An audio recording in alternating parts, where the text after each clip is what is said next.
अड़ी presented by doctor ortho Ayurvedic oil and capsules, जोड़ों के दर्द की बेजोड़ दवा। स्वागत है आप सभी का। संसद देश में लोकतंत्र का सबसे बड़ा मंदिर और सत्ता की ताकत का सबसे बड़ा तख्त। सत्ता की ताकत का और लोकतंत्र के मंदिर का ये तस्वीर हम सबके जहन में हमेशा ही होती है।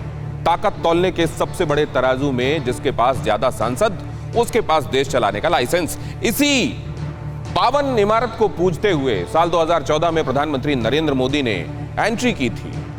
7 बरस बीतने के बाद इसी इमारत के लिए मोदी को चुनौती देने का प्रण कुछ नेता ले रहे हैं। सेंट्रल विस्ता के बाद भी संसद की यह छवि लोगों के दिलो दिमाग में रहेगी, क्योंकि संसद कहने पर यही तस्वीर, इसी का बना लेने का हमारा दिमाग आदी हो चुका है। ऐतिहासिक जनादेश के साथ साथ नरेंद्र मोदी की सरकार इस वक्त देश में है। वो देश के सरदार हैं, सरकार के मुखिया हैं। अमित शाह, नरेंद्र मोदी के मौजूदा दौर में भाजपा ने अपना अब तक का सबसे बढ़िया वक्त देखा है। भाजपा इस दौर को और लंबा और बेहतर बनाने की कोशिश में है, लेकिन विपक्षी पार्टियां 2 कार्यकालों के इंतजार के बाद अब बेकरार हैं। बेकरारी खासतौर से बंगाल के चुनावों के बाद उत्साह और उम्मीद में बदली हुई है। ममता इस बात को भांपती हैं और यही वजह है कि 5 दिनों का उनका दिल्ली दौरा भी भविष्य के इसी नक्शे की रेखाएं खींचने की पुरजोर कोशिश के तहत हुआ है। एनडीए के खिलाफ कोई कारगर फॉर्मूला और गठजोड़ बनाने की कोशिश और जाहिर है पीएम बनने की एक अनकही और सुखद महत्वाकांक्षा के साथ ममता का दौरा दिल्ली का। लेकिन कितना व्यावहारिक है ये प्रयास, कितना व्यावहारिक है, कैसी शुरुआत है और पहले के तजुर्बे के हिसाब से कैसे अंजाम का इशारा करते हैं इस तरह के प्रयास, ऐसी कोशिशें। आज की अड़ी इसी पर, जिसमें हम ये बात करेंगे, क्या इस बार ये मुकाबला मोदी वर्सेस रेस्ट होने वाला है और क्या इसमें तमाम बातें जो घूमती दिखाई देंगी खासतौर से उन 3 चेहरों के इर्द गिर्द होंगी जो इस वक्त आपको दिखाई दे रहे हैं, राहुल गांधी, ममता बनर्जी और शरद पवार। आज इसी पर होगी चर्चा, खास मेहमानों के साथ होगी बातचीत। लेकिन उससे पहले अहम खबर आपको दिखा देता हूं।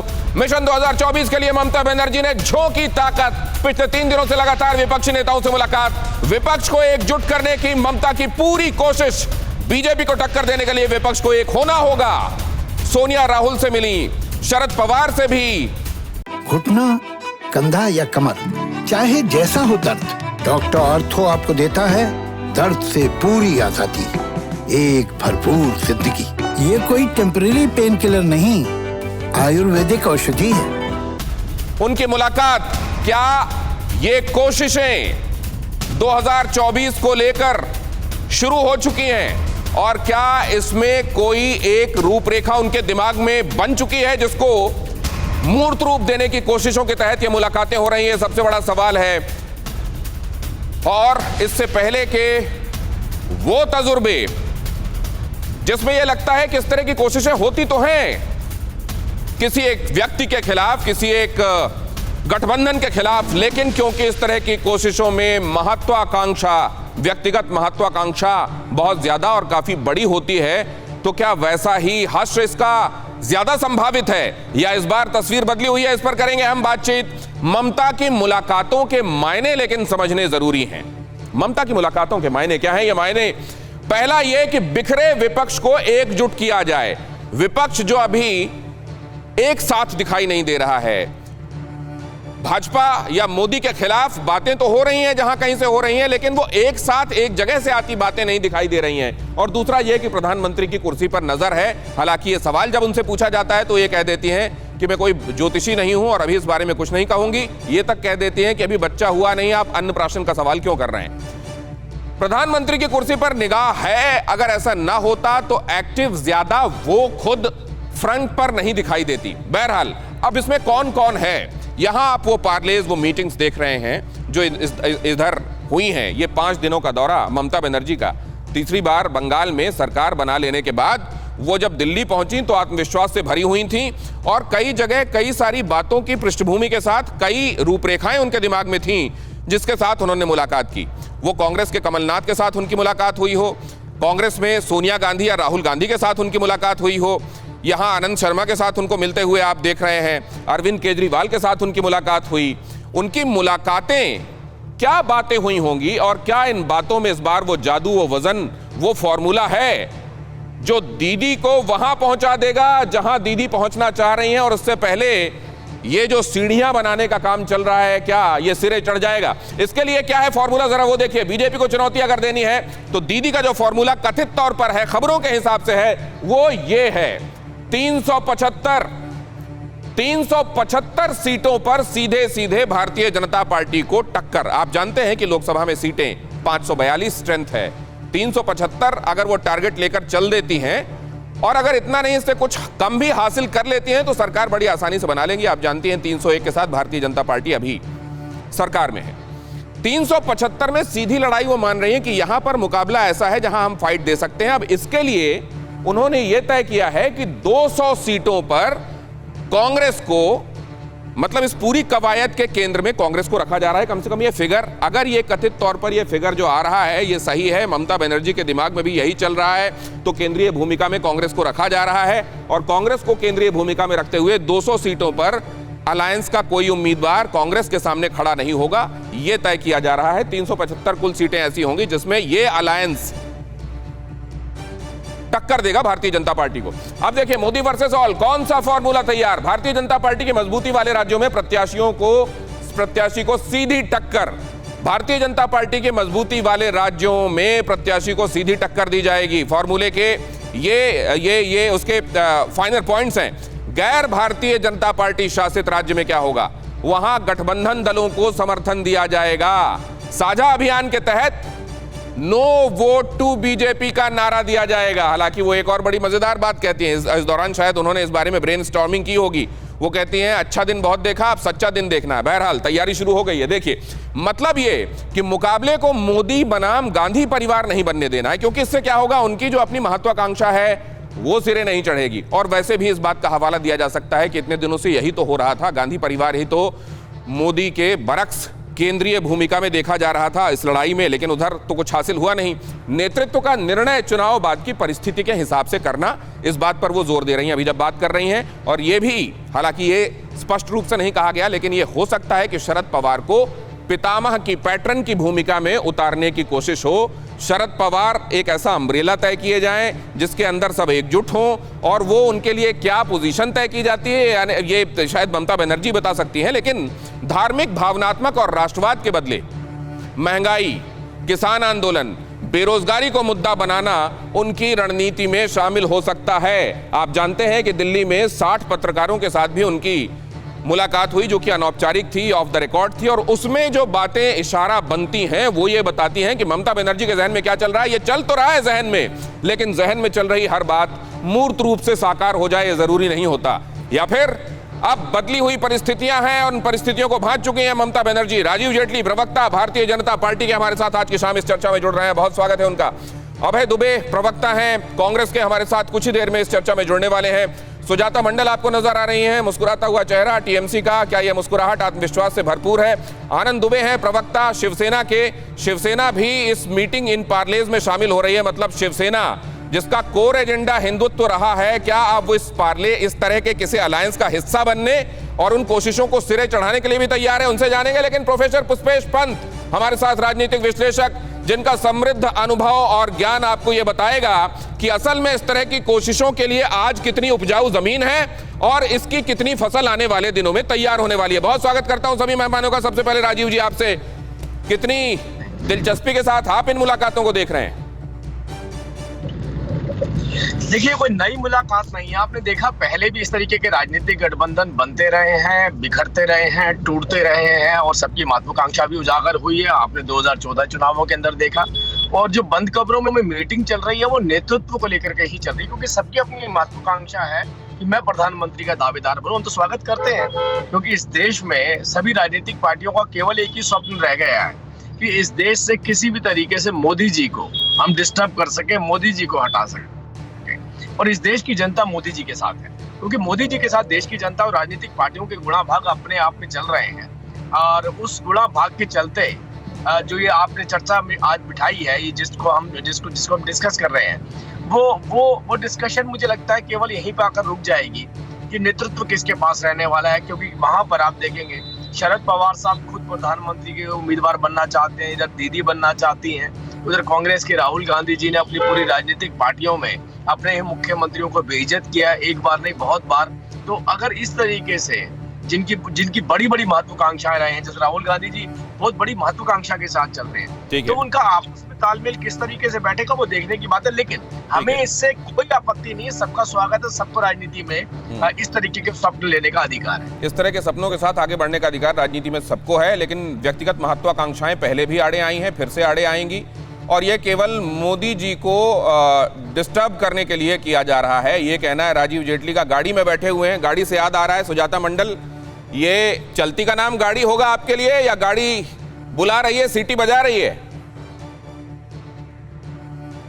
देखिए, दोनों का ही है। चलती का नाम गाड़ी भी है, क्योंकि लाइफ में जितना आगे जाना है उसका नाम ही लाइफ बोलता है।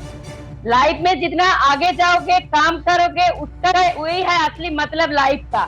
और सबसे बड़ी बात, गाड़ी चला रहा है और सीटी बजा रहा है, ये भी क्योंकि ममता जी जिस बड़ी बहुमत से आज जीत हासिल किया बंगाल चुनाव में, और भाजपा उसका पीछे इतना बड़ी खराब बेरहमी से लगा, कोई भी कसूर नहीं छोड़ा। भाजपा ने कोई भी कसूर नहीं छोड़ा पश्चिम बंगाल में टीएमसी को हराने के लिए, ममता जी को सत्ता से हटाने के लिए। लेकिन बंगाल का जनता चुन लिया कि बंगाल अपनी बेटी को ही चाहती है, और वो है ममता बनर्जी। और अगले दिन आप देखना बंगाल का ये जो रिजल्ट, बंगाल का जनता जो ने रिजल्ट दिखा दिया, ये जनता का रिजल्ट देश का जनता तक पहुंच गया, और देश का जनता भी सेंट्रल से भाजपा को, मोदी सरकार को हटाने के लिए ममता जी के ऊपर ही और विपक्ष पार्टी के ऊपर ही भरोसा दलों को लेके जो मीटिंग होगा उसका नेतृत्व देगा ममता बनर्जी। आवाज आ रही है आपकी, सिग्नल गायब हुआ, ये सिग्नल क्या 2024 तक चलता रहेगा, आता रहेगा? ये एक सवाल है, आपसे आगे जानूंगा मैं। इसके बीच में आनंद दुबे जी के पास जाना चाहता हूं। आनंद दुबे जी, लोग तो ये कहते हैं कि सत्ता के लिए शादी हुई कांग्रेस के साथ, कुंडली तो भाजपा के साथ मैच करती है, आप किधर जाएंगे? बड़ी मीटिंग्स हो रही हैं। घुटना, कंधा या कमर, चाहे जैसा हो दर्द, डॉक्टर ऑर्थो आपको देता है दर्द से पूरी आजादी, एक भरपूर जिंदगी। ये कोई टेम्परेरी पेन किलर नहीं, आयुर्वेदिक औषधि है। दिनेश जी नमस्कार। देखिए, सबसे पहले समझने की जरूरत है कि लोकतंत्र में पक्ष और विपक्ष दोनों का समान सम्मान होना चाहिए, लेकिन यह जो केंद्र सरकार है यह विपक्ष को बिल्कुल सम्मान नहीं दे रही है। आप देखिए कि जब शिवसेना और भाजपा एक साथ 28 साल इनके साथ रहे, देखिए किस प्रकार धोखा देने का ये काम करते हैं।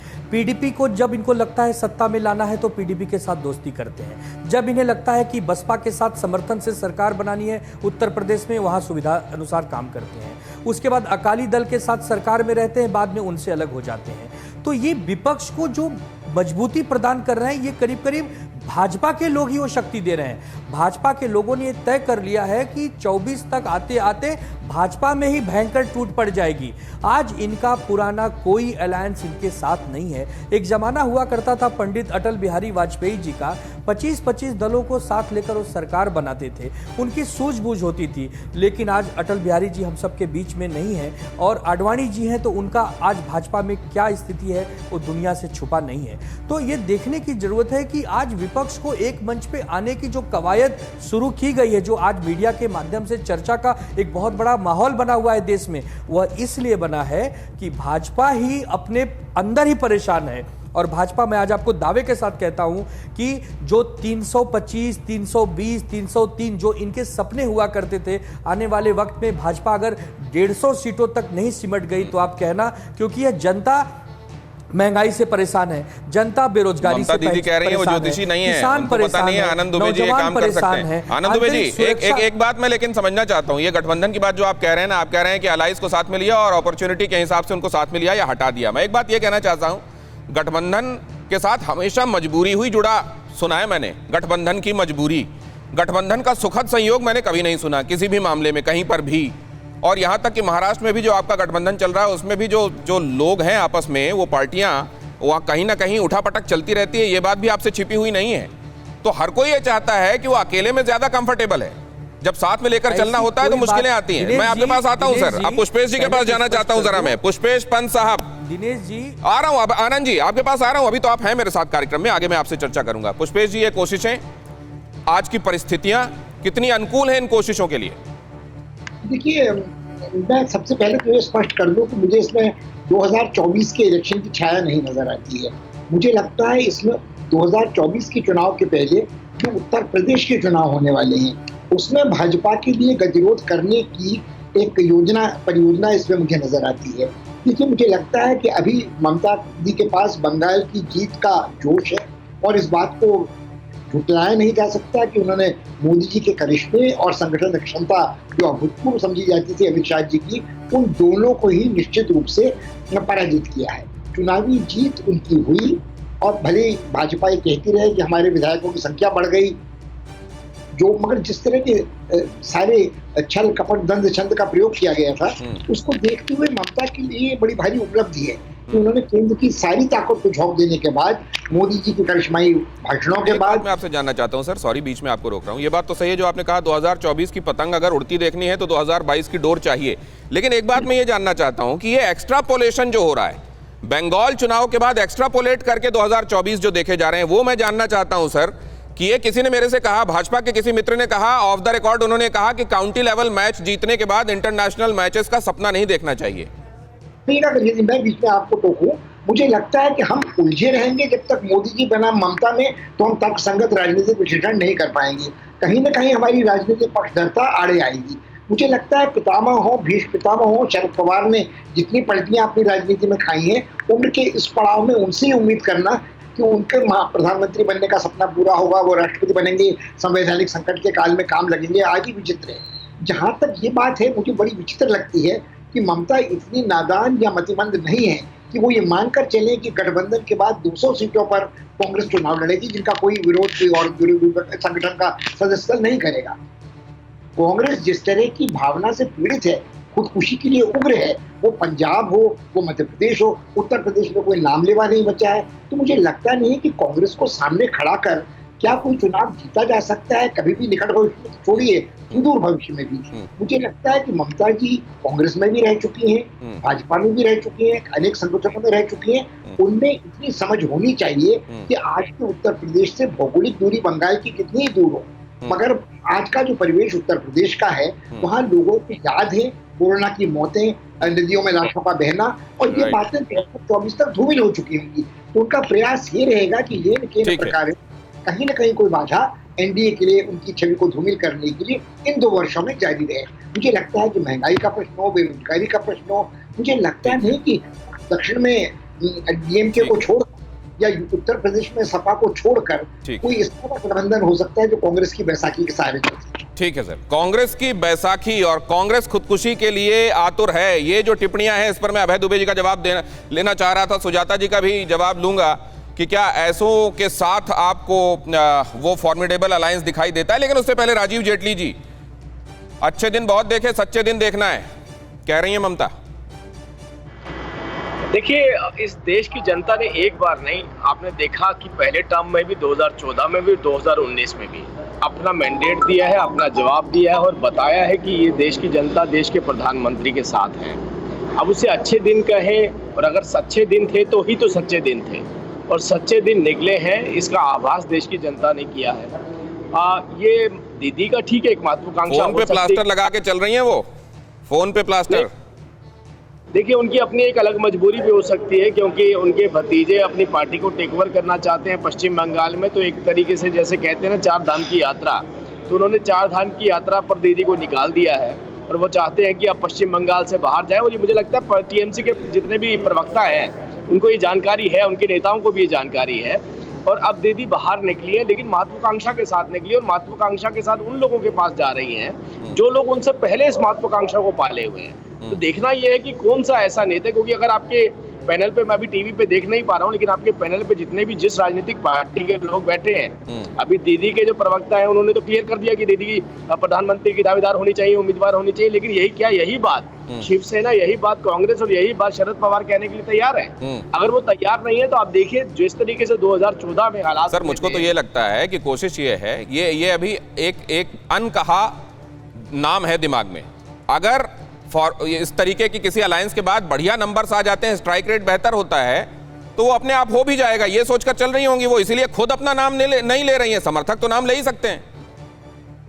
देखिए ये लोकसभा का चुनाव है और लोकसभा का चुनाव देश के प्रधानमंत्री के नाम पर होता है, और देश के प्रधानमंत्री के नाम पर जब चुनाव होता है तो बाकी सभी राजनीतिक दल उसमें पीछे पड़ जाते हैं। और ये एहसास दीदी को इसलिए है क्योंकि आपको याद होगा पश्चिम बंगाल के चुनावों के। राजीव जी, आप जानते हैं देश के इतिहास में हुआ है ऐसा, मनमोहन सिंह जी को पता भी नहीं रहा होगा कि वो पीएम बनने वाले हैं। खैर मैं इस पर आऊंगा आपके पास, लेकिन उससे पहले एक अहम खबर बता दूं। विपक्षी नेताओं से ममता बनर्जी की अपील, बीजेपी को हराना है तो सबको साथ आना जरूरी, बीजेपी के खिलाफ साथ मिलकर चलना होगा, अकेले कुछ नहीं कर पाऊंगी, विपक्ष को साथ आना होगा, मैं कोई लीडर नहीं बस एक कैडर हूं, ममता बनर्जी ने कहा। और इसी बात में वो जवाब छिपा हुआ है जो राजीव जी अभी कह रहे थे, लेकिन ये सिर्फ कहने की बातें हैं या अमल में भी आएंगी, उसके लिए आपको समझनी पड़ेगी ये जानकारी, ये कही हुई बात है या ये अमल में भी आएगी। जरा ये देखिए, अगर आप इस जानकारी पर निगाह डालेंगे तो ये स्पष्ट हो जाएगा कि महत्वाकांक्षाएं कितनी हैं, उन महत्वाकांक्षाओं को सब्सटेंशिएट करने वाला फैक्ट और ज़र्फ कितना है। अब जरा इसको देखिए, 27 जुलाई 2021 प्रशांत किशोर, प्रधानमंत्री मोदी, कमलनाथ, आनंद शर्मा, अभिषेक मनु सिंघवी, इन लोगों से मुलाकात होती है। ये जो मुलाकातें एक के बाद एक मुलाकातें जब एक दिन में आप इतना करते हैं तो ये तो दिखाता है कि आपके कॉन्फिडेंस का लेवल क्या है। दीदी की दिल्ली पर नजर किससे मिली? 28 जुलाई 2021 सोनिया गांधी, राहुल गांधी, अरविंद केजरीवाल। कहा यह जाता है कि सोनिया गांधी एक समय बहुत करीब थी उनके, जब तक वो कांग्रेस में रही, लेकिन बाद में ये कुर्बत कुछ दूरी में बदली और उसकी वजह उनके मुताबिक ममता बनर्जी अनऑफिशियली ये कहती हैं कि राहुल गांधी के हेल्म में आ जाने के बाद स्कीम ऑफ थिंग्स में वैसी नहीं गिनी गई ममता जैसा उनको गिना जाना चाहिए था कांग्रेस के भीतर, और इसीलिए उन्होंने तृणमूल भी बनाई थी। नितिन गडकरी, कनिमोई, ये मुलाकातें, नितिन गडकरी भारतीय जनता पार्टी में, उधर आप प्रधानमंत्री से मुलाकात करते हैं और इधर नितिन गडकरी से, जिनके बारे में ये कहा जाता है कि वो बहुत काबिल हैं, लेकिन पेगासस के मामले में उनकी जासूसी क्यों, वगैरह वगैरह। अब अगर आप यहां देखेंगे 28 जुलाई 2021 को मुलाकातें, लालू यादव, मीसा भारती, अखिलेश प्रसाद और रामगोपाल यादव, अखिलेश यादव और रामगोपाल यादव के साथ मुलाकातें, मीसा भारती के साथ मुलाकात, लालू यादव के साथ मुलाकात, मतलब इस बार इस कुनबे को मजबूत बनाने की कोशिश। लेकिन इधर पवार साहब से मुलाकात जो है वो किस लिए, क्या पितामह बनाने के लिए? और राहुल गांधी के साथ मुलाकात, राहुल गांधी की मुलाकात, कुछ खास बात? घुटना, कंधा या कमर, चाहे जैसा हो दर्द, डॉक्टर ऑर्थो आपको देता है दर्द से पूरी आजादी, एक भरपूर जिंदगी। ये कोई टेम्परेरी पेन किलर नहीं, आयुर्वेदिक औषधि है। 28 जुलाई 2021 ममता बनर्जी, मनोज झा, भगवंत मान, क्या ये मुलाकातें कोई इशारा हैं? और क्या ये मुलाकातें एक कारगर अलायंस बनाने की तरफ भी जाती हैं क्या? 27 जुलाई 2021 को टीआर बालू, डीएमके सांसद सुप्रिया सुले, शरद पवार को किस पोजीशन में रखना है, बातें ऊपर से लेकर नीचे तक हो रही हैं। कनिमोई, अब वो बात जो शरद पवार के संदर्भ में अभी कही थी पुष्पेश पंत जी ने कि उम्र के इस पड़ाव में प्रधानमंत्री से कम की महत्वाकांक्षा क्या होगी? इतना उतार चढ़ाव राजनीति का देख लेने के बाद तो क्या उनके लिए दिमाग में कोई और बात है? उसका जिक्र मैं आगे करूंगा, उसके लिए आप मेरे साथ बने रहिएगा। 27 जुलाई 2021 की ये मुलाकातें जो हैं, ये मुलाकातों में वो प्रमुख चेहरे जिनसे मुलाकात हुई है और उनको लेकर दिमाग में रूपरेखा के हिसाब से स्कीम ऑफ थिंग्स में कहां किसको फिट किया जा रहा है। लेकिन जब ये सब देखते हैं हम, तो फिर ये भी देखना चाहिए, जैसे हम देखते हैं कि अमुक मैदान पर मैच हो रहा है, यहां किसका इतिहास क्या है। इस मैदान में, देश के पॉलिटिकल मैदान में गठबंधन की सियासत का इतिहास कैसा रहा है, जरा वो भी देखिए। भारत में गठबंधन का इतिहास क्या कहता है, इसका तजुर्बा 1971 एनडीएफ का गठन हुआ था, 1977 एनडीएफ का जनता पार्टी में विलय हुआ, 1980 जनता पार्टी टूट गई, 1980 जनता पार्टी टूटने से कांग्रेस की बंपर जीत हुई और 1988 में वीपी सिंह ने राष्ट्रीय मोर्चा बनाया। 1996 में देवेगौड़ा के नेतृत्व में संयुक्त मोर्चा बना। 1997 में कांग्रेस ने संयुक्त मोर्चा से खुद को अलग किया। 1998 में बीजेपी ने 16 दलों के साथ एनडीए बनाया। 1998 में ही एआईएडीएमके एनडीए से अलग हो गई और सरकार गिर गई। 2004 कांग्रेस ने डीएमके और राष्ट्रीय जनता दल के साथ संयुक्त मोर्चा बनाया। 2004 कांग्रेस ने एनसीपी और डीएमके के साथ कई दलों के साथ यूपीए बनाया। 2014 में Samajwadi party, JDU, BJD, TDP, TMC समेत 14 दलों का तीसरा मोर्चा बना। 2014 के बाद तीसरा मोर्चा टूट गया और इसके बाद भी कोशिशें हुई हैं। कभी यशवंत सिन्हा ने उन कोशिशों की अगुवाई की है, कभी 2019 में चुनावों से पहले इसी तरीके से एक मंच पर साथ आकर हाथ मिलाने और भारतीय जनता पार्टी और एनडीए को टक्कर देने की कस्में खाई गई। तख्त बदल दो, ताज बदल दो, अब दिल्ली में राज बदल दो की बातें हुई, लेकिन क्या वो सिरे चढ़ पाई? अब अगर इनमें से आप देखेंगे तो गठबंधन का तजुर्बा ये कहता है कि पहले तो व्यक्तिगत महत्वाकांक्षाएं आड़े आ जाती हैं और अगर किसी तरीके से ये कोशिशें सिरे चढ़ भी गई तो उनकी उम्र बहुत लंबी नहीं होती, मामला टिकाऊ नहीं होता। सुजाता मंडल। हेलो जी जी। हाँ, एक्चुअली ना मेरा थोड़ा नेट थोड़ा डिस्टर्ब हो गया था, तो फिर से एक बार प्लीज एक बार अगर बोलिए तो। ठीक है, अभी तो आपका नेट ठीक आ रहा है, मुझे लगता है फ्रीज नहीं हो रहा है। अनुराग भदौरिया भी आ गए हैं समाजवादी पार्टी से, उनका भी स्वागत करता हूं मैं, उनसे भी सवाल पूछने के लिए आगे जाऊंगा। सुजाता मंडल जी, अगर आपको आवाज मेरी मिल रही है तो गठबंधन का तजुर्बा बहुत प्लेजेंट तो नहीं है इस देश में। देखिए, गठबंधन का तजुर्बा अच्छा है कि बुरा है वो अलग बात है, लेकिन 2026 में भाजपा का सरकार को जाना है ये निश्चित तैयार हो गया और वो फ्रंट लीड करेगा ममता बनर्जी। और आप देख रहे हैं कि ममता बनर्जी दिल्ली कहीं घूमने के लिए नहीं गया है, ममता बनर्जी सब लीडर को लेके एक जगह में एक मंच बना के मीटिंग के लिए गया है और उसमें कांग्रेस भी है, उसमें समाजवादी पार्टी भी है, उसमें शरद पवार की पार्टी भी है, साउथ का पार्टी भी है, सब मिल के ये पेगासस पार्टी को देश से हटाना है। राजीव जेटली जी ने कहा कि अभिषेक बनर्जी सीएम बनना चाहते हैं, ममता बनर्जी को चारों धाम यात्रा पे भेज दिया है। देखिए, ये तो उन लोगों का बोलने का बात है, वो लोग बोल रहे हैं। ममता बनर्जी का एक अच्छा हाथ है अभिषेक बनर्जी, ठीक है। अभिषेक बनर्जी और ममता बनर्जी मिलके ये हमारा बंगाल में पार्टी को चलाता है और उसके साथ बहुत सारा लीडर है, हम लोग जो पार्टी वर्कर्स है वो है, सब मिलके पार्टी चलाता है। और ममता बनर्जी देश को ठीक है, मैं दोबारा आता हूँ। सुजाता मंडल जी, आपने ये कहा, जो कहते हैं उनको कहने दीजिए। भाजपा पार्टी को 2026 में चारधाम यात्रा के लिए भेजेगा, इसके लिए गया है। 2026 में चारों धाम यात्रा पर भारतीय जनता पार्टी जाएगी। अनुराग भदौरिया, आने वाले चुनाव, ममता दीदी का सकारात्मक रुख, आप लोगों के लिए सहयोग की बातें, देखिए आपकी टिप्पणी। देखिए, एक बात तो तय है इस देश के अंदर में और खासकर उत्तर प्रदेश के अंदर में, जिस तरह से भारतीय जनता पार्टी ने देश के साथ जो वादे किए थे उसमें कोई पूरा नहीं किया। कोविड काल में सबको देखने को मिला कि किस तरह से लोगों को ऑक्सीजन की कमी से लोग रोड पे बिना ऑक्सीजन के तड़प के उन्हें दम तोड़। अच्छा, कोविड को लेकर वादे किए थे इन्होंने? वही मैं पूछूंगा ना आपसे, क्या किया? और उसके बाद जब इनसे पूछा जाता है तो सदन में खड़े होकर कोई अगर ये कहे कि किसी की मौत नहीं हुई है, एक भी व्यक्ति की मौत नहीं हुई है, तो इससे साफ जाहिर होता है कि सरकार अपनी जिम्मेदारी से भाग रही है। जहां ऐसा कौन सा व्यक्ति है जिसके परिवार में किसी की कोविड से मौत ना हुई हो, या ऐसा कौन सा हॉस्पिटल है जहां पे ऑक्सीजन की कमी ना हुई हो, या कौन सा ऐसा मोहल्ला है, कौन सा ऐसा कस्बा है, कौन सा ऐसा गांव है जिसके अंदर में लोग कोविड से परेशान हो कि उनकी दम ना टूटी हुई हो और लोग इंतजार करते रहे कि उन्हें हॉस्पिटल मिल जाए, बेड मिल जाए, एम्बुलेंस मिल जाए। अनुराग भदौरिया जी, आज टॉपिक ये है, ममता बनर्जी क्या कोशिशें कर रही हैं? 2024 के लिए कोशिशें हो रही हैं क्या? उसका रास्ता 2022 से जाता है क्या? और ये कोशिशें कितनी कामयाब होंगी? आप इसमें कहां हैं?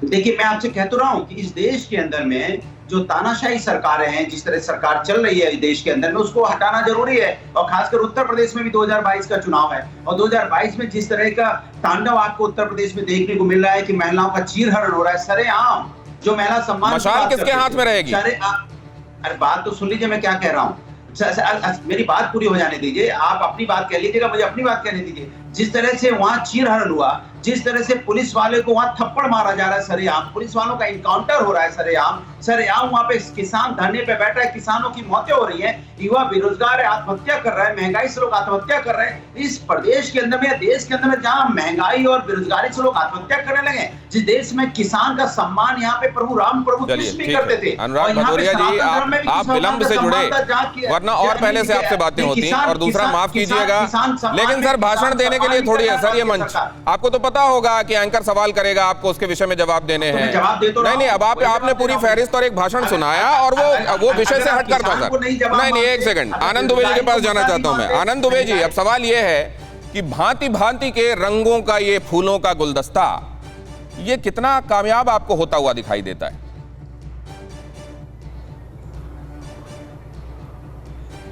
देखिए, बिल्कुल कामयाब होता हुआ दिखाई दे रहा है, क्योंकि इस समय देश में मोदी जी को, हाँ बिल्कुल आज भी है, हिंदुत्व तो हमारी जान है और हमेशा रहेगी।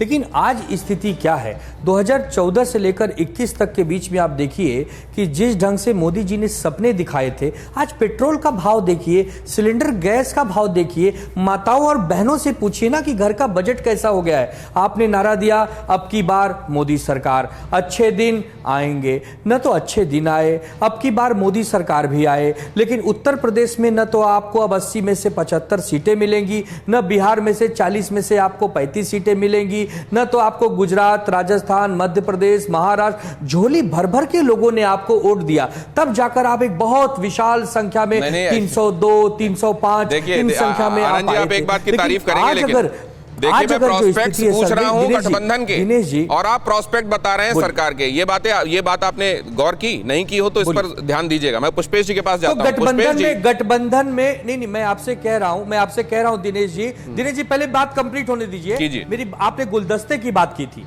गुलदस्ते में आपने सबसे पहले कहा कि आपका रंग तो भगवा है, तो भगवा से प्यारा कोई रंग हो ही नहीं सकता। श्री कृष्ण का रंग भगवा है, श्री राम का रंग भगवा है, तो भगवा तो रहेगा। टाइम लिमिटेड है सर, प्लीज आनंद दुबे जी मैं आता हूं आपके पास। पुष्पेश पंत जी, अब सवाल यह है कि यहां पर कौन सी चीज आप लिमिटिंग फैक्टर देखते हैं, जो आप देखते हैं कि यहां पर बात अड़ेगी अगर अड़ेगी तो, या आप सब स्मूदन देखते हैं? क्योंकि ये कंड्यूसिव एटमॉस्फेयर की बात हो रही है कि इस समय हालात वैसे हैं कि ये फॉर्मिडेबल बनेगा ये अलायंस। लेकिन मुझे लगता है अगर गुलदस्ते का रूपक ही रखें तो फूलों के साथ लगे कांटे भी आपको झेलने पड़ेंगे। अगर आप गुलदस्ते को बांधने की कोशिश करेंगे तो बहुत संभव है कि कोई कांटा आपके चुभ जाए और खून भी निकल आए, खरोंच लग जाए। मुझे लगता है सबसे बड़ी अड़चन मुझे वही लगती है जो मैंने अपनी बात के शुरू में कही थी कि कांग्रेस इसमें रास्ते का सबसे बड़ा रोड़ा है। जब तक कांग्रेस एक पार्टी नहीं, परिवार की जागीर है, और जिस तरह की बातें मुलाकात माइनस कांग्रेस ये कोशिशें होनी चाहिए क्या सर? नहीं, देखिए जब तक विपक्ष एक साथ आना है तो कांग्रेस का नामोल्लेख होना तो जरूरी है, मगर जब तक कांग्रेस को इसमें प्राथमिक भूमिका में रखा जाएगा, खासकर उत्तर प्रदेश, हिंदी भाषी प्रदेशों में, मध्य प्रदेश, राजस्थान, हरियाणा आदि में, मुझे लगता है इसके सफल होने की संभावना बहुत सीमित है। और मैं फिर इस बात को दोहराऊंगा कि कांग्रेस में राहुल हो या सोनिया हो, उनकी ऐसी मुलाकातें सुर्खियों में छाने वाली सिद्धू के साथ भी होती नहीं है, और कुल मिलाकर पंजाब में चुनाव के पहले उन्होंने अपने पैरों में कुल्हाड़ा बांध दिया है। उत्तर प्रदेश में जिन सीटों में भाजपा काबिज है, उससे उनको तब तक कैसे हटाया जा सकता है जब तक आप खुद ही उसको चरने के लिए खेत को छोड़ देंगे कांग्रेस के लिए, जिसका कोई नाम लेना कहीं वहां शेष नहीं। मुझे लगता नहीं कि इस गठबंधन की सफल होने की संभावना तब तक है जब तक कांग्रेस अपने अहंकार को जेब में डालकर यह स्वीकार न करे कि नेतृत्व का काम विपक्ष को संगठित करने का किसी और के जिम्मे होता है। नेतृत्व को संगठित करने का काम किसी और के जिम्मे, क्या ये अकथित रूप से, मतलब बगैर कहे, ये हो रहा है क्या? और ममता बनर्जी वो चेहरा है क्या, सुजाता मंडल? देखिए, मैं एक बात बोलना चाहती हूँ, ममता दीदी का अगर आप पूरा कैरियर देखोगे तो इतना पॉलिटिकल हाई कैरियर, मेरा सवाल बहुत सीधा है, पॉइंटेड है, और पॉइंटेड जवाब चाहिए आपसे। चेहरा कौन होगा? वो 7 बार का सांसद है, नरेंद्र मोदी का चेहरा है इधर, दूसरी तरफ चेहरा किसका होगा? सुनिए, अगर लोग विपक्ष पार्टी ममता जी को चुनेगा तो ममता जी होगा। हम लोग तो ममता जी को देखना चाहते हैं कि पहले बंगाली प्राइम मिनिस्टर, और ममता जी बहुत काबिल भी है। और आपने कुछ देर पहले बोला ना कि विपक्ष लोग, बहुत सारे लोग बोल रहे हैं कि अभिषेक जी ने ममता जी को 4 धाम यात्रा में भेजा। अभिषेक जी ने ममता जी को वहां पे भेज के भाजपा को 4 धाम यात्रा का जाने का टिकट कटवा दिया, इसलिए भेजा। ठीक है। और सबसे बड़ी बात, अगर मोदी जी का भी ठीक है। पॉलिटिकल अब मैं जरा इस बात पे, ठीक है, ये रेट्रिक्स जो है, ये कहा सुनी जो है, ये तो चलती रहेगी। मैं एक बात ये समझना चाहता हूं, अनुराग भदौरिया वो कौन सा चेहरा है जिसमें ये सब्सटेंस, ये ज़र्फ आपको नजर आता है, जिसके इर्द गिर्द विपक्ष लामबंद हो सकता है? क्या वो ममता बनर्जी?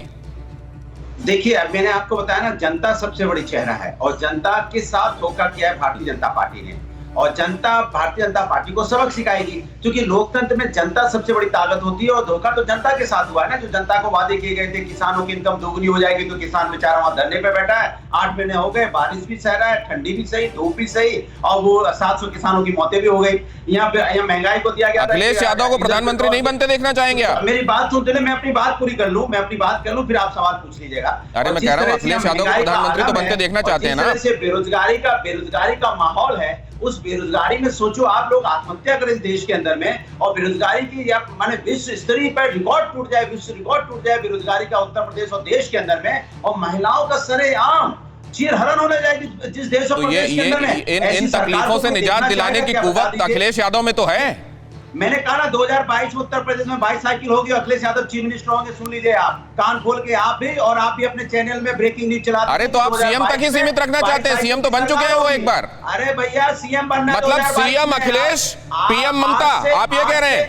आज से चिल्लाना शुरू कर दीजिए आप अपने चैनल। अरे आप तो अभी से चिल्लाना शुरू कर दिया आपने। मैं ये पूछ रहा हूँ कि सीएम अखिलेश, मुख्यमंत्री पीएम ममता, यादव जी होंगे। पीएम कौन होगा? मुख्यमंत्री पीएम कौन होगा? 2024 की बात कर रहा हूं, आप 2022 से आगे देखने को तैयार नहीं है। दिक्कत आप भूमिका सीमित कर रहे हैं अखिलेश यादव की। डर गए हो क्या? अखिलेश यादव पीएम नहीं बनेंगे, केवल सीएम ही बनेंगे। जीतने की स्थिति में केवल सीएम बनेंगे, ये चलवा दूं मैं? अच्छा, अब मैं बोलूं? नहीं, पीएम नहीं बनेंगे, ये चलवा दूं? इसके मतलब पीएम नहीं बनेंगे, वो ये तय हो चुका। क्या आप बोलोगे? चलिए, मुझे लगता है राजीव जेटली जी, लेकिन क्या आप ये भाप रहे हैं? देखिए अध्यक्ष, चेहरा पूछे जाने पर मुद्दे गिनाए जा रहे हैं। इस बात का मतलब समझ रहे हैं आप? चेहरा पूछे जाने पर मुद्दा गिनाया जाना इस बात को दिखाता है कि चेहरे भले ना हो, लेकिन मुद्दों को लेकर वो कॉन्फिडेंट है राजीव जेटली।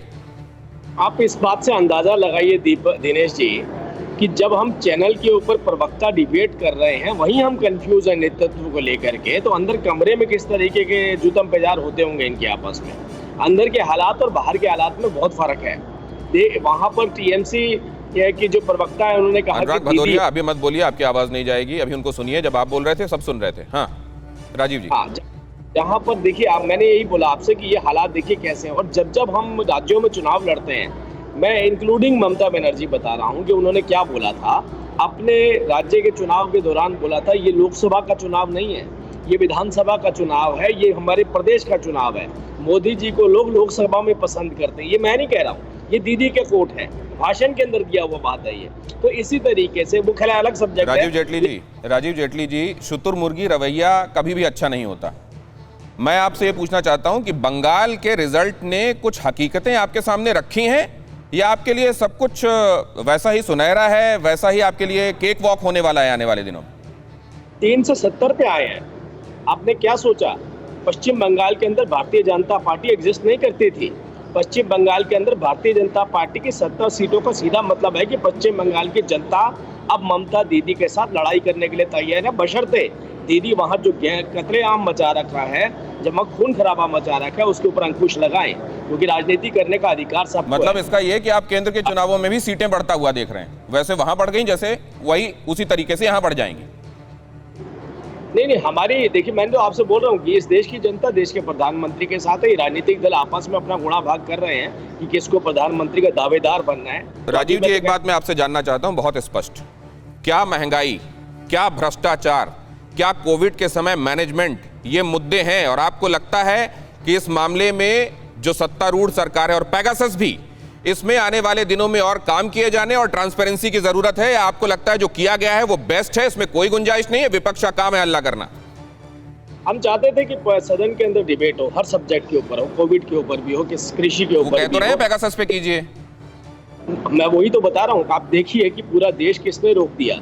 राहुल जी, दीदी जी के प्रवक्ताओं ने केवल इस बात के लिए रोक दिया कि मेरा मोबाइल कहीं कोई सुन तो नहीं रहा है। अपने मोबाइल के कैमरे पे टेप लगा दी। ऐसा क्या काम होता है मुझे समझ नहीं आता जो टेप से वो छुपाया जा सकता है। राहुल गांधी जी को भी शक है, उस शक के आधार पे हमारी पार्लियामेंट नहीं चल रही है। तो आप सोचिए, इस देश की जनता के अधिकार, इस देश की जनता की जरूरतों की चर्चा या राहुल गांधी और ममता बनर्जी के मोबाइल के ऊपर चर्चा, क्या इन दोनों में से देश की जनता क्या चुनना पसंद करेगी? पुष्पेश पंत जी, अब ये भी कह दिया गया कि अब ये न्यायिक आयोग बन गया है, सोमवार को उसका ऐलान भी कर दिया गया। आज तो शिवसेना ने सामना में ये भी लिख दिया कि बाकी राज्यों को भी अपने यहाँ के लोगों की प्राइवेसी को और उनके अधिकारों को सुरक्षित रखने के लिए इनिशिएटिव्स लेने चाहिए। ये किधर जा रही है बात? मामला गर्म होने लगा है क्या सर? निश्चित रूप से गर्म हो रहा है। मुझे पूरे आदर के साथ जेटली साहब से मेरा थोड़ा मतभेद ये जरूर है कि मुद्दा सिर्फ ममता का या राहुल की एकांत का, उनकी प्राइवेसी का नहीं है। ये अभिव्यक्ति की स्वतंत्रता और बुनियादी अधिकारों का आम जनता का भी है। दुर्भाग्य से इस सरकार की नीयत की कुछ भी रही हो, जो नीतियों का क्रियान्वयन हो रहा है उससे ये नहीं झलकता है। वो दिल्ली के पुलिस कमिश्नर की नियुक्ति हो, सर्वोच्च न्यायालय के निर्देश के बाद कि कोई व्यक्ति, तो सर इसमें ममता बनर्जी सोच क्या रही होंगी कि by default name of the choice वही होंगी इसलिए वो नाम नहीं ले रही हैं, या वाकई वो प्रैग्मेटिक है कि उस समय परिस्थितियां जिस चेहरे को सामने लाएंगी वही नेता होगा? मुझे लगता है उनकी रणनीति बिल्कुल सही है कि यदि वो अभी अपना नाम सामने करेंगी तो स्वार्थी, खुदगर्ज, महत्वाकांक्षी कहलाएंगी, बाकी सब लोग उनके खिलाफ काम करेंगे। वो आने वाले दिनों में 2024 अभी दूर है, मेरा भी ये मानना है कि 2022 का जो चुनाव है उत्तर प्रदेश का, तब तक वो अपने बाकी कुछ लोग खर्च हो जाएंगे तो प्रतिद्वंदी है और वो अकेला चेहरा बची रहेंगी। दक्षिण के जो नेता हैं उनको दिल्ली आने की तत्काल कोई जल्दी है और मुझे लगता है रणनीति के अनुसार काम कर रहे हैं। ठीक है, आप लगातार ये ग्राफिक्स देख रहे हैं, किसकी मुलाकात किससे हुई है, राहुल गांधी किससे किससे मिले हैं, ममता बनर्जी किससे किससे मिली हैं, किससे शरद पवार मिले हैं, और क्या ये मुलाकातें आप जो लगातार आप ग्राफिक्स में देख रहे हैं, क्या ये एक रूपरेखा के तहत हो रही है? वो रूपरेखा जो अमल में आएगी और कोई एक सब्सटेंशियल अलायंस दिखाई देगा। एक अहम खबर आपको बता दूं, मिशन 2024 के तहत ममता का जागा हिंदी प्रेम। मीडिया से बातचीत में ममता ने हिंदी में दिया जवाब। ममता ने चुटकी लेते हुए कहा, मोदी को बोलते हुए सुन लिया और सीखा। ममता ने कहा कि शाह को देखकर गुजराती भी अच्छी हो गई है। शुभेंदु शेखर के घर में बंगाली, जाहिर है बंगाली में उन पत्रकारों का धन्यवाद अदा किया गया जो वहां पर पहुंचे हुए थे। तो ममता दीदी ने टोका और यह कहा कि हिंदी में बोलिए। क्या ये कुछ दिखाता है? क्या हम सब जानते हैं, और जिस बात का उल्लेख अभी पुष्पेश जी भी कह रहे थे कि हिंदी पट्टी का महत्व तो बहुत ज्यादा है, और इसी में मध्य प्रदेश आता है, इसी में राजस्थान आता है, इसी में छत्तीसगढ़ आता है, इसी में बिहार आता है, उत्तर प्रदेश आता है। तो क्या इस हिंदी पट्टी का महत्व समझते हुए ही हिंदी की तरफ झुका और हिंदी में बातचीत होने लगी है? और क्या इससे जाहिर है उनको ये उम्मीद है कि इससे टीएमसी के या ऑपोजिशन के सब्सक्राइबर्स बढ़ेंगे? जरा देखिए, यहां पर दो चेहरे जो प्रोमिनेंस में देखे जा रहे हैं, एक दूसरे के खिलाफ अलग अलग पालों में खड़े हुए, उसकी सच्चाई क्या है? उसकी सच्चाई है विपक्ष का नेतृत्व परिस्थिति पर निर्भर करेगा। यह बात ममता बनर्जी ने कहा है, इस पर मैंने चर्चा भी की, और यह कहा जा रहा है पुष्पेश पंत जी की तरफ से कि ये बहुत बुद्धिमानी का काम है, और वो ये समझती हैं कि आने वाले दिनों में उनके काम के हिसाब से वो खुद ही नाम सामने होगा। बहरहाल पहले मैं आपको ये बता दूं कि कुल वोट कितने मिले और इस हिसाब से उत्तर प्रदेश की परिस्थितियां क्या कहती हैं। भारतीय जनता पार्टी जाहिर है वहां से होकर ही उसने सत्ता का रास्ता दिल्ली तक का बनाया। कितने वोटर कहां पर हैं, हिंदी पट्टी में खास तौर से एक थक्के वोट कहां से मिलते हैं, वो जरा आपको देखना है तो देखना होगा उन राज्यों की तरफ जिसका अभी मैंने जिक्र किया। उत्तर प्रदेश सबसे ज्यादा सांसदों के साथ, मध्य प्रदेश, बिहार, राजस्थान, छत्तीसगढ़, यहां पर अगर आपने मैदान मार लिया तो चीजें बहुत हद तक आपके लिए नियंत्रण में आ जाती हैं। लेकिन ममता की पार्टी क्या यहां इतना प्रभाव रखती है, ये एक सवाल है। ममता के बयान के मायने क्या जो वो बातें कह रही हैं कि विपक्ष के नेतृत्व परिस्थिति पर निर्भर करेगा, वो जानती हैं कि वही स्वाभाविक पसंद है, इसलिए अभी इसको लेकर कोई चर्चा नहीं करना चाहती। उन्होंने ये भी कहा कि मैं कोई राजनीतिक भविष्यवक्ता नहीं हूं। क्या वो इस बात को टालने के लिए, क्योंकि बहुत सारी चीजें ऐसी हैं जो जब सूट करते हैं तो आप भविष्यवाणी करने में भी चूकते नहीं हैं, अभी दुबे साहब कर रहे थे, मैं अपना निर्णय किसी पर थोप नहीं सकती। क्या इसका मतलब यह है कि कुछ जगहों पर असहमति के स्वर उभर रहे हैं और इसीलिए कहा जा रहा है कि मैं निर्णय किसी पर थोप नहीं सकती, मैं नेता नहीं बल्कि आम कार्यकर्ता बनना चाहती हूं? ये बात उन्होंने क्यों कही? कांग्रेस को क्षेत्रीय दलों पर भरोसा करना होगा, ये बात भी कही गई। स्थिति बेहद गंभीर है, आपातकाल से भी ज्यादा गंभीर, और अब नहीं तो कभी नहीं वाली स्थिति आ गई है। सच्चा दिन देखना चाहती हूं, बहुत अच्छे दिन देख लिए, ये बात तो मैंने आपको बताई ही। बीजेपी को हराने के लिए हम सबको एक होना जरूरी है, ये बात भी कही। अब ये बात जरा मैं दो संदर्भों में समझना चाहता हूं पुष्पेश जी। क्या हिंदी पट्टी के टारगेट ऑडियंस के लिए उसके मुद्दों के हिसाब से, उसकी शैली के हिसाब से ममता बनर्जी खुद को एक चॉइस के तौर पर देख सकती हैं? मुझे लगता है कि ममता बनर्जी हिंदी पट्टी की पहली पसंद तो नहीं हो सकती। पहली पसंद तो उनके लिए अपने राज्य के जो मुख्यमंत्री रह चुके हैं, जिनकी एक वैचारिक पृष्ठभूमि है, मुझे लगता है कि सपा के अखिलेश यादव ही होंगे। मुझे लगता है कि उनके लिए अधिक से अधिक ये संभावना है कि वो कांग्रेस का नाम अभी इतनी बार उछाले कि 2022 के चुनाव के पहले कांग्रेस का ही मूल्यांकन मतदाता की दृष्टि में बिल्कुल साफ हो जाए। मुझे लगता है कि मतदाता भाजपा विरोधी जो मत हैं उनको तो फिर इसका सीधा मतलब यह है सर कि इस जगह पर जिसका प्रोमिनेंस होगा हिंदी पट्टी में, वो अपनी दावेदारी भी करेगा कि फिर टॉप पोस्ट के लिए तो मेरा विचार होना चाहिए। और ऐसे में सुजाता जी कठिन है डगर पनघट की। देखिए, एक बात मैं बोलना चाहती हूँ, हमारा बंगाल में भी बहुत सारा हिंदी भाषी लोग है, और अगर बंगाल का भौगोलिक परिस्थिति देखोगे तो झारखंड और बिहार हमारा एकदम पास में ही है, ठीक है। तो जो आप हिंदी भाषी एरिया बोल रहे हैं उसमें ममता जी को नहीं मानेगा, ये आप लोगों का बिल्कुल गलत धारणा है। ममता जी देश का एक बहुत जनप्रिय लीडर है और one and only ladies chief minister है, ठीक है। ममता जी को सब लोग पहचानता है, देश का हर कोना, हर स्टेट लोग उसको पसंद करता है। बहुत शुक्रिया। लेकिन सवाल ये भी है, देखिए अभी बंगाल की जीत ताजा है, अभी 2022 आगे है और उसके बाद 2024 है। क्या तब तक बहुत स्थितियां बदल चुकी होंगी गवर्नेंस के हिसाब से? क्या बीजेपी की जो अभी सरकार है वो बहुत कुछ ऐसा डिलीवर कर चुकी होगी जिसके बेसिस पर वो आगे चुनाव में जा सकती है? क्या स्थितियां बदल चुकी होंगी या स्थितियां इस अलायंस के लिए जिसके बारे में सोचा जा रहा है और अनुकूल और कंड्यूसिव होती चली जाएंगी? ये जाहिर है ना हम जानते ना आप, लेकिन बहुत धन्यवाद, आपके साथ बातचीत हुई और इससे जनता कम से कम निष्कर्ष निकाल पाई होगी। सपने देखना तो बुरा नहीं है, और सपने देखने हैं तो फिर उसमें शुद्ध घी के बढ़िया बूंदी वाले लड्डू क्यों ना खाए जाएं, और फिर हो सकता है मुमकिन है किसी दिन ये हकीकत में भी सच हो जाए। बहरहाल आज अड़ी में इतना ही। फिक्र आपकी, सोमवार से शुक्रवार रात 9 बजे सिर्फ TV9 भारतवर्ष पर।